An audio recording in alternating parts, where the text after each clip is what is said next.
Good morning all of you. मैं doctor Shashibala Tiwari, assistant professor department of history, DAV PG college Siwan. हम लोग इसके पहले के 2 लेक्चर में इंडो ग्रीक के पॉलिटिकल हिस्ट्री को देखे हैं। अब हम लोग देखे हैं कि उन लोगों का जो कल्चर था या सिविलाइजेशन था, उससे क्या Indian culture, Indian society, Indian economy affected हुई तो कैसे हुई, कितना हुई या नहीं हुई, इसको हम लोग आज डिस्कस करते हैं। आइए देखते हैं।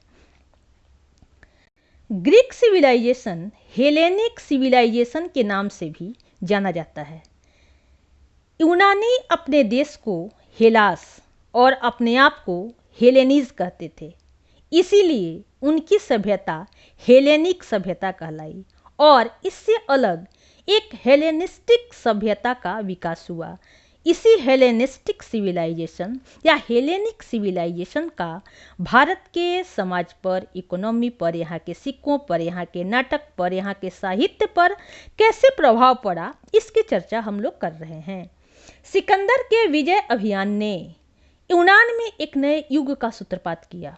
उसके समय में यूनानी साम्राज्य एशिया माइनर, सीरिया, मिस्र, बेबीलोन इत्यादि जगहों में फैल गया। इन जगहों में यूनानी बस गए तथा उन्होंने वहाँ यूनानी संस्कृति का प्रसार किया। इस संस्कृति में मूल यूनानी तत्वों के अतिरिक्त स्थानीय तत्वों का समावेश कर एक भिन्न संस्कृति की स्थापना हुई, जो हेलेनिस्टिक सिविलाइजेशन के नाम से जानी जाती है। यूनानियों के साम्राज्य विस्तार के साथ इस नई संस्कृति हेलेनिज्म का भी प्रसार हुआ। भारत पर यूनानी आक्रमण के फलस्वरूप इस हेलेनिज्म के कुछ तत्व भारत में भी आए। हेलेनिस्टिक सिविलाइजेशन ने इंडियन सिविलाइजेशन एवं यहाँ के कल्चर को प्रभावित किया या नहीं, यह एक कंट्रोवर्सी बना हुआ है, क्योंकि अनेक हिस्टोरियन जैसे स्मिथ, टॉर्न इत्यादि भारत पर यूनानी प्रभाव को स्वीकार नहीं करते हैं। उनके अनुसार इंडो ग्रीक आक्रमणकारी भारत के कुछ हिस्सों पर थोड़े समय के लिए अपना आधिपत्य जमाए रख सके, अतः उनके भारत आक्रमण का कोई भी अस्थायी पॉलिटिकल या कल्चरल इफेक्ट यहाँ नहीं हुआ। इन विद्वानों की यह मान्यता है कि भारतीय इन यवन आक्रमणकारियों से विजेता के रूप में अवश्य भयभीत हुए, लेकिन उन्हें भारतीयों ने न तो संस्कृति का दूत समझा और न ही उनकी संस्कृति को अपनाया। इन विद्वानों का कहना है कि इसका सबसे बड़ा प्रमाण यह है कि यवन शासकों के सिक्कों पर जहां एक ओर ग्रीक कथाएं अंकित है, वहीं दूसरी ओर बढ़ती हुई संख्या में भारतीय कथाओं की संख्या यह प्रदर्शित करती है कि यूनानी भाषा भारत के लोगों की समझ में नहीं आती थी। अनेक आधुनिक विद्वानों ने इन विद्वानों के मतों की आलोचना किया है और उन्हें एकांगी बताया है। वस्तुतः जैन बनर्जी, वुडकॉक जैसे अनेक भारतीय सभ्यता एवं संस्कृति पर हेलेनिस्टिक सभ्यता के प्रभाव को स्वीकार करते हैं। बनर्जी महोदय तो सेकंड यूनानी आक्रमण को सिकंदर के आक्रमण से भी ज़्यादा महत्वपूर्ण मानते हैं। भारत और बैक्ट्रिया के संपर्क ने दोनों की सभ्यता एवं संस्कृति को प्रभावित किया, ऐसा बनर्जी महोदय का मानना है।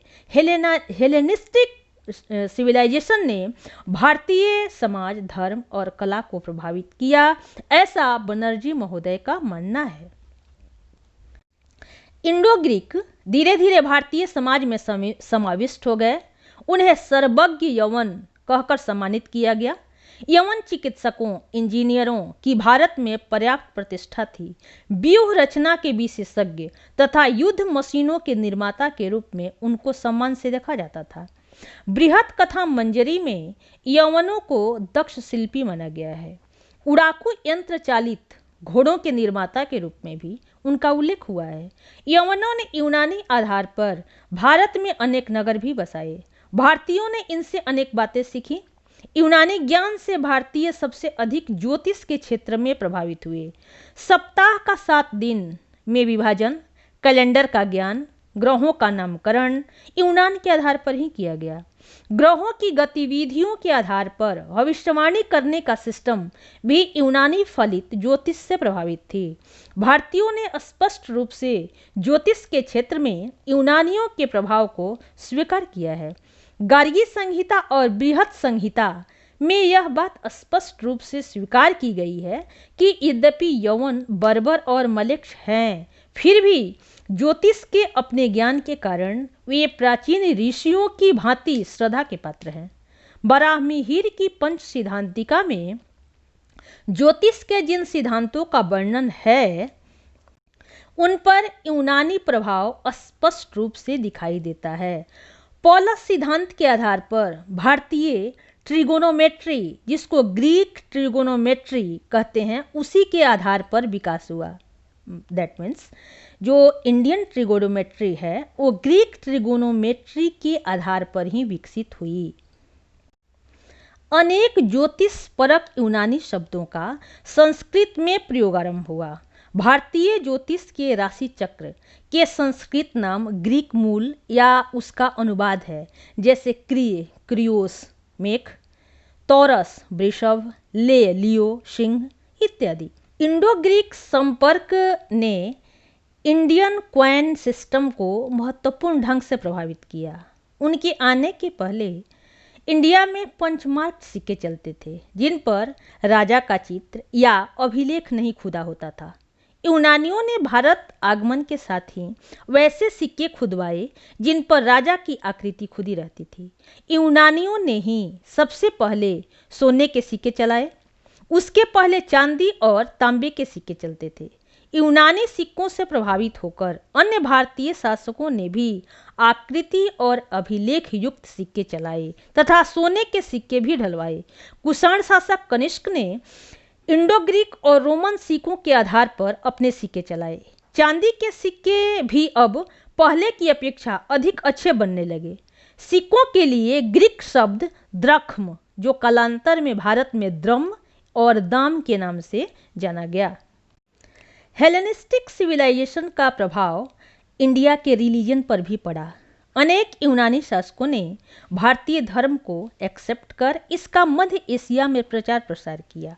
यवन शासक मिनेंडर ने बौद्ध धर्म से प्रभावित होकर इसे स्वीकार कर लिया।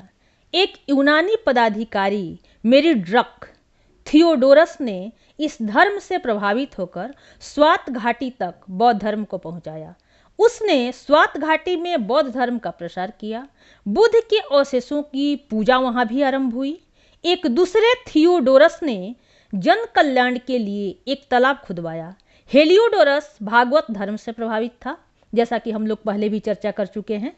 उसने बेसनगर में गरुड़ ध्वज की स्थापना की। इसकी चर्चा हम लोग पॉलिटिकल हिस्ट्री में कर चुके हैं, फिर उसको रिपीट कर रहे हैं। इंडियन स्कल्पचर भी यूनानी प्रभाव से प्रभावित हुए बिना नहीं रह सकी।